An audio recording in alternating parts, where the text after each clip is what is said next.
옛날 인총이 드물었던 시절에는 해가 저물어서 길을 가다가 길손이 찾아 들어와 하룻밤 묵게 해주십시오. 그럼 사랑방을 내어주고 따뜻하게 융숭하게 대접했던 그런 풍습이 우리에게 남아 있었는데 지금은 다 사라져버리고 말았어요.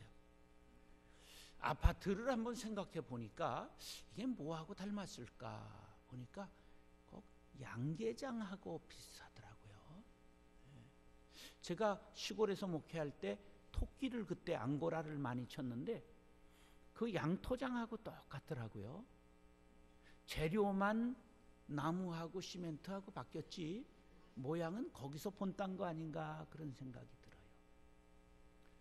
아파트하고 양계장하고 다른 것이 있다고 한다면 아파트에는 하나님의 형상을 받은 존귀한 사람들이 살고 있다는 것이죠. 인간은 생각하는 존재입니다. 나를 생각하고 너를 생각하고 이웃을 생각하는 존재지요. 서로를 존중하고 아끼고 사랑하는 존재가 사람이지요. 이게 바로 동물하고 다른 점입니다. 그런 의미에서 서로를 존중하지 않고 아끼지 않는다면 동물과 다름이 없지요. 이웃을 사랑할 때 나도 나 되는 것이지요. 중요한 존재가 되는 것입니다. 급격한 사회 변동으로 핵가족화되면서 혈연이 줄어들고 현대에 새로운 이웃이 등장했지요. 옛부터 우리말에도 이웃사촌이라는 말이 있지 않습니까? 멀리 사는 혈연보다 가까이 친하게 지내는 이웃이 사촌보다 낫다는 거지요. 이웃사촌이 있으면 삶이 얼마나 재미있어지는지 몰라요. 음식도 나눠 먹고 서로 의지하고 취미생활도 같이 하고 함께 신앙생활도 같이 한다면 정말 우리가 옛날 고향과 같이 포근한 맛을 느끼고 살 수 있습니다. 그런데 우리는 서로를 경계하며 살지요. 함께 엘리베이터를 살면 같이 타게 되면 이 사람이 어떤 사람인가 경계하며 애꿎은 옆에 족발 광고라든지 그냥 본 걸 또 보고 또 보면서 사람을 안 보죠. 이웃이라고 하는 단어가 얼마나 귀한 뜻을 가지고 있는가 한번 살펴보겠습니다. 이 가까운 사물을 가르치는 지시대명사지요. 이것, 이 사람, 이분, 그렇죠. 웃이라고 하는 건 명사 앞에 접두어로 위를 뜻하는 말입니다. 웃사람, 윗입술 그런 거죠. 그래서 이웃이라는 본래의 뜻은 가까이 있는 사람을 웃사람으로 높이다 그러한 뜻입니다. 자, 이웃사촌을 만들 수 있는 비결을 이제 아시겠어요? 아랫사람으로 깔아내리고 위에 군림하면 이웃은 없습니다. 우리가 이웃을 상전처럼 모실 때 이웃사촌이 생기고 나도 대접받을 수가 있습니다. 성경 말씀 중에 황금률을 마태복음 7장 12절이라고 그러지요. 무엇이든지 남에게 대접을 받고자 하는 대로 너희도 남을 대접하라. 이것이 율법이요 선지자니라. 율법과 선지서 구약 전체의 최고의 말씀이 뭐냐? 남을 대접하는 거예요. 뭐 시시껍적한 것 같잖아요. 그러나 그렇게 사소한 것 같지만 남을 대접하는 마음이 쌓이면 사람의 모든 관계가 원만해질 수 있다는 것을 가르쳐주고 있는 것입니다. 한번 오늘 시험해 보세요. 옆집에 금은패물을 다 싸가지고 가서 문을 두드리고 선물 왔습니다. 그리고 드려보세요. 이분이 당혹해서 그날 밤 잠을 못 자고 다음 날 아침에 도로 가져올 겁니다. 이게 무슨 흉계가 있는가? 이게 무슨 청탁을 할 일이 있는가? 이래서 괴로워서 가져올 거예요. 그러나 우리가 그저 떡볶이, 빈대떡 이런 거 담아가지고 문을 열고 드려보세요. 아마 더 좋은 케이크 담겨서 돌아올런지도 몰라요. 이웃을 멸시하고 등지면 어려운 일이 생길 때 내가 죽을 수 있다는 걸 6.25 전쟁을 통해서 우리는 체험했습니다. 6.25 때 북에서 내려온 인민군에 의해 죽은 사람보다 이 남쪽에서는 동네 빨치산들 빨갱이들한테 더 많이 맞아 죽었어요. 그것이 바로 이웃을 잘 두지 못하면, 내가 이웃을 잘 대하지 못하면 당할 수 있는 변고라고 하는 것을 생각해 봐야 합니다. 그래서 지혜로웠던 우리 조상들은 뭐라고 가르쳤느냐 하면 이웃과는 황소 한 마리 값을 가지고는 싸우지 말아라, 그렇게 말했어요. 황소는 옛날 집의 기둥과 같은 거지요. 그런 걸 잃었다고 해도 싸우지 말라는 것이지요. 이웃을 소중히 여기고 웃사람처럼 모시고 관계를 잘 맺어야 복을 받는다는 그러한 교훈입니다. 사랑하는 형제 자매 여러분, 오늘 예수님의 비유의 말씀을 통하여 교훈받고 이웃을 사랑하고 하나님 앞에 영광 돌리고 축복의 통로가 될 수 있기를 예수님의 이름으로 축원합니다. 따라서 이웃은 사랑의 대상입니다. 자, 세상이 뭐 살벌하고 삭막하게 되었다고 말하잖아요. 비단 오늘의 이야기만은 아니고요. 17세기 영국의 철학자여 사상가였던 유명한 토마스 홉스가 리바이어던이라고 하는 책에서 사회는 자기 보존을 위해 이기적이고 개인적이라 만인에 대한 투쟁의 장이라고 해석했어요. 이게 무슨 말이냐? 사람들은 사람들에 대해 이리와 같이 서로 싸워 잡아먹고 이용해 먹는 악한 존재라는 뜻입니다. 세상에 이리와 같은 사람 많이 있죠. 그러나 알고 보면 그들도 피해자입니다. 왜냐하면 사랑을 받지 못하고 가르침 받지 못했기 때문에 양 같아야 될 사람들이 이리가 된 것이니까요. 오늘 우리가 전부 이리에서 양으로 변할 수 있게 되기를 바랍니다. 25절로 28절 시작. 어떤 율법 교사가 일어나 예수를 시험하여 이르되 선생님, 내가 무엇을 하여야 영생을 얻으리이까? 예수께서 율법에 무엇이라 기록되었으며 내가 어떻게 읽느냐? 대답하여 이르되 내 마음을 다하고 목숨을 다하고 힘을 다하며 뜻을 다하여 주 너의 하나님을 사랑하고 또한 내 이웃을 네 자신과 같이 사랑하라 하였나이다. 예수께서 이르시되 내 대답이 옳도다, 이를 행하라, 그러면 살리라. 아멘. 율법사가 등장하지요. 서기관이라고도 하고 아주 율법에 정통한 사람들입니다. 그가 예수를 시험하기 위하여 나와 이렇게 질문했는데 질문의 내용이 선생님, 내가 무엇을 하여야 영생을 얻으리이까? 영생 아주 고상한 질문을 했잖아요. 근데 그 앞에 무엇을 하여야, 요거는 공로주의 사상을 담고 있는 거예요. 모든 종교는 공로주의 사상을 갖고 있어요. 공덕사상이라고 말하죠. 우리도 옛날 벽에다가 적선지가의 필요여경이라, 선을 쌓은 집안에는 반드시 경사가 있다, 자손들이 잘 된다, 이런 뜻이지요. 여기도 선행 공로주의가 깔려 있는 것입니다. 근데 예수님이 답변을 하지 않고 오히려 물었어요. 네가 율법사인데 내가 그렇게 잘 알고 있는 성경에는 뭐라고 기록되어 있느냐? 그랬더니 이 사람이 내 마음을 다하고 목숨을 다하여 힘을 다하며 뜻을 다하여 주 너희 하나님을 사랑하고 또한 내 이웃을 내 몸과 같이 사랑하라 하였나이다. 아주 청산유수와 같이 줄줄 빼고 요점 정리를 마쳤습니다. 이 대답을 들은 예수님 무릎을 탁 치면서 참으로 대단하구나, 어떻게 그렇게 정통할 수 있느냐 칭찬하시면서 이를 행하라, 그러면 내가 살리라 말씀하셨어요. 어떤 사람이든지 하나님과 이웃을 진심으로 사랑하면 구원받고 영생을 얻게 됩니다. 그렇다면 우리가 행하면 구원받는다? 그러면 이건 이신칭의의 교리와 상반되는 것은 아닌가? 구원은 행위로 말미암지 않고 오직 예수를 구주로 믿음으로서만 의롭다 칭함받는 구원에 관한 교리지요. 자, 이건 상반되는 게 아니고요. 하나님을 사랑하는 건 행위가 아닙니다. 하나님이 보이지 않기 때문에 이건 믿음의 영역입니다. 그 다음 하나님을 진정으로 믿는 사람의 모습은 바로 형제 사랑으로 나타나게 되어 있습니다. 영국의 근대 정치가 중에 글래드스턴이라고 하는 수상이 있었습니다. 이 사람은 아주 유명한 정치가로 역사에 기록되었는데요. 글래드스턴이 야당 의원들에게 의회에서 맹공격을 받고 있었어요. 그때의 비서가 쪽지 하나를 올렸습니다. 그것을 본 글래드스턴이 의원 여러분들 잠시 공격을 멈추어 주시기 바랍니다.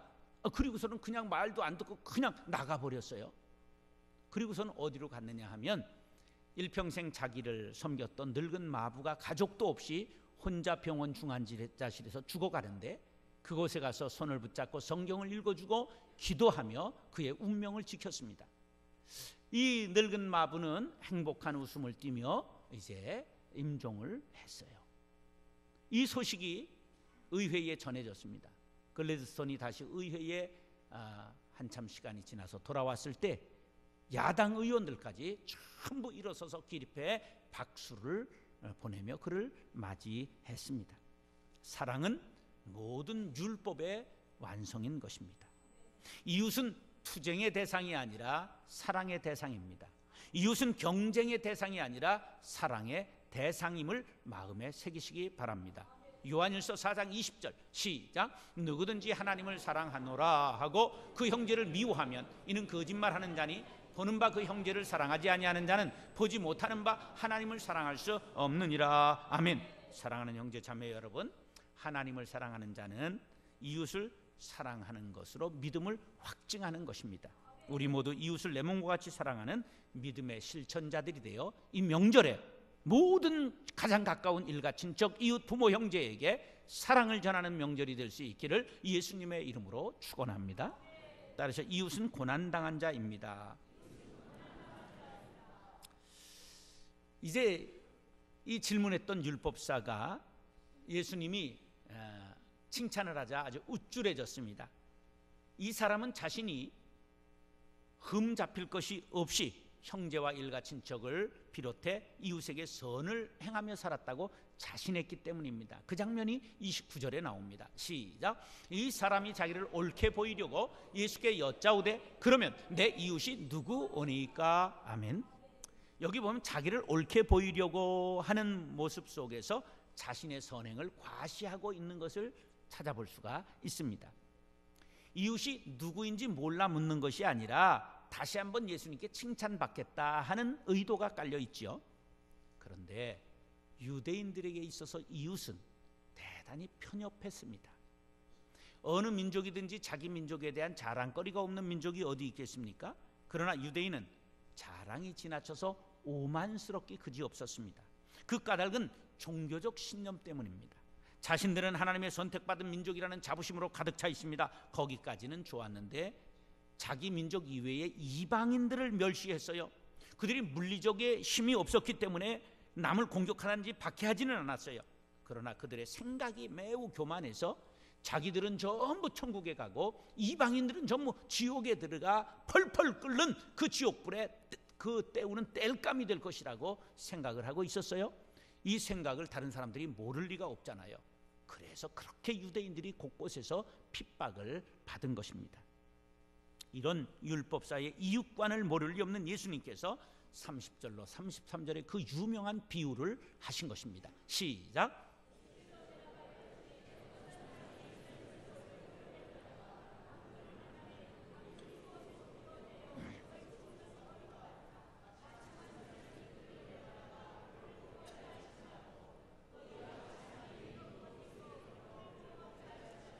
어떤 사마리아 사람은 여행하는 중 거기에 이르러 그를 보고 불쌍히 여겨 아멘. 이 율법사는 이웃의 범위를 자기 중심으로 한정시키는 그러한 작업을 통해서 나는 이웃사랑의 계명을 충실히 감당했다 그렇게 말하고 있는 반면에 예수님께서는 이웃에 대한 범위를 한없이 넓히면서 자기 그 자아를 키우고 개방하라고 말씀하고 있는 두 큰 생각의 충돌이 지금 말씀 속에 담겨 있는 것입니다.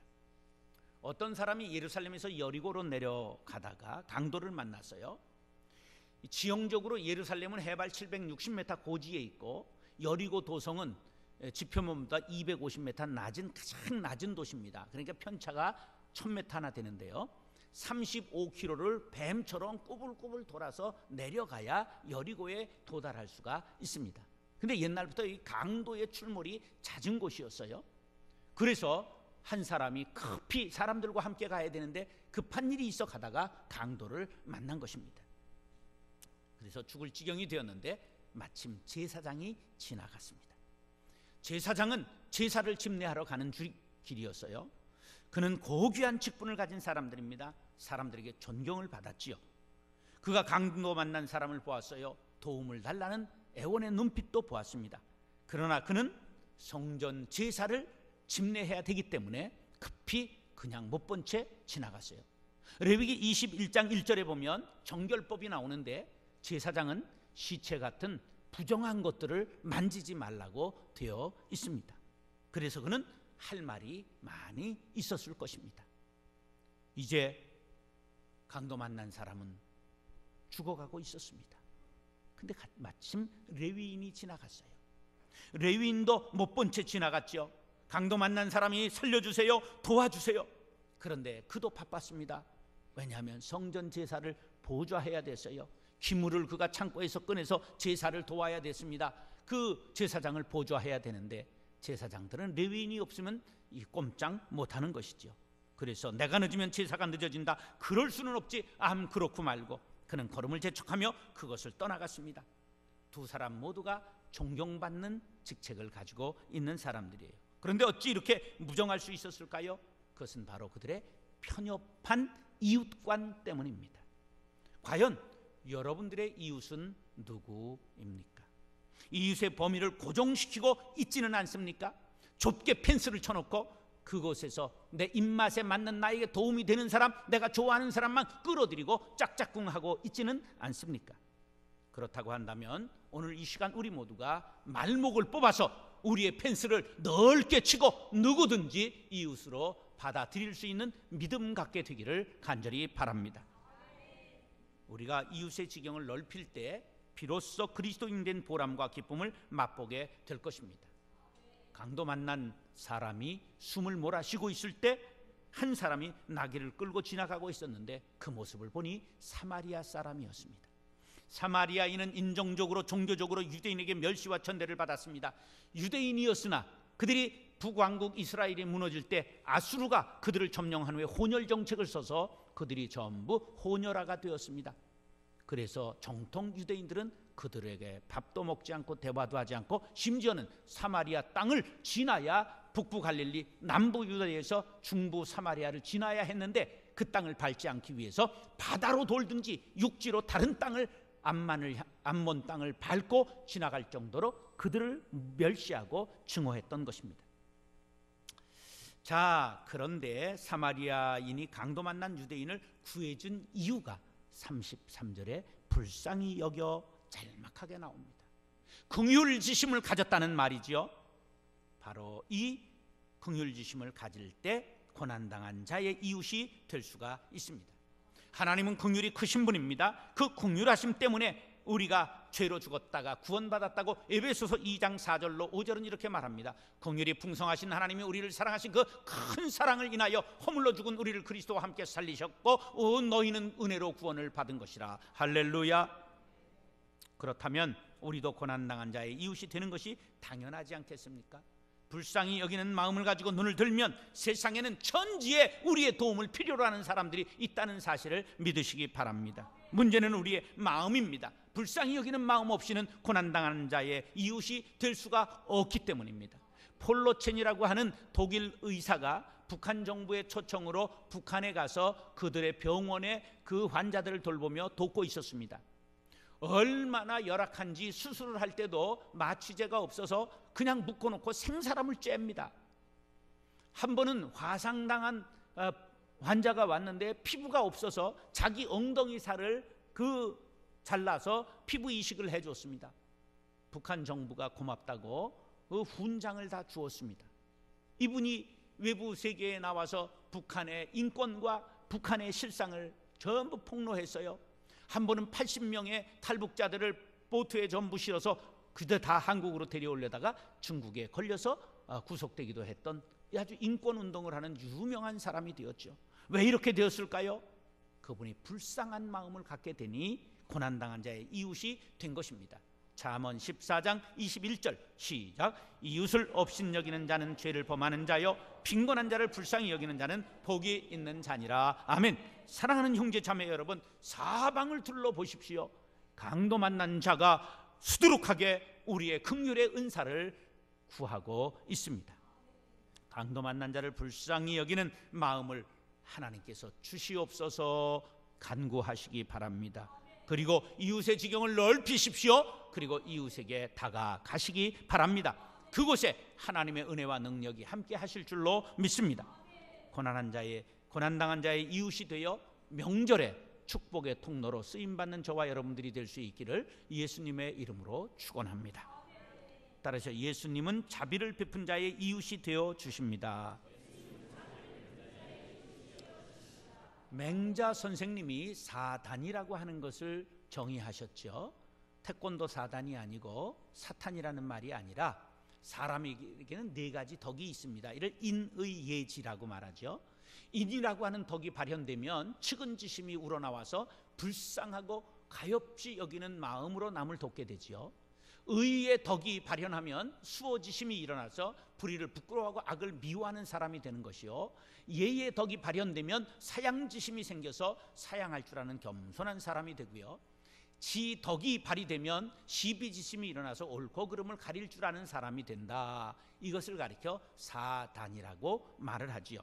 사람에게 본래 어진 마음이 있어서 불쌍한 일을 보면 측은지심이 발동되게 되어 있습니다. 쯔쯔 안 됐다, 정말 불쌍하구나, 그런 마음이 들지요. 그런데 대부분 사람들은 여기에서 끝나고 말아요. 이런 사람들은 마치 이른 봄에 꽃봉오리가 피려고 솟아오르다가 갑자기 온 추위를 맞이해서 피어보지도 못하고 떨어지는 것과 똑같습니다. 불쌍하다는 생각으로만 끝나면 이와 같습니다. 그런데 본문에 나오는 사마리아 사람은 생각으로 끝나지 않고 실천했습니다.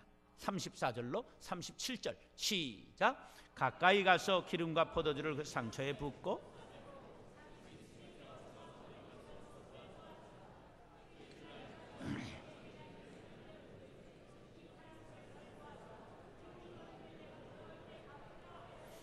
내 생각에는 이 세 사람 중에 누가 강도 만난 자의 이웃이 되겠느냐? 이르되 자비를 베푼 자니이다. 예수께서 이르시되 가서 너도 이와 같이 하라 하시니라. 아멘.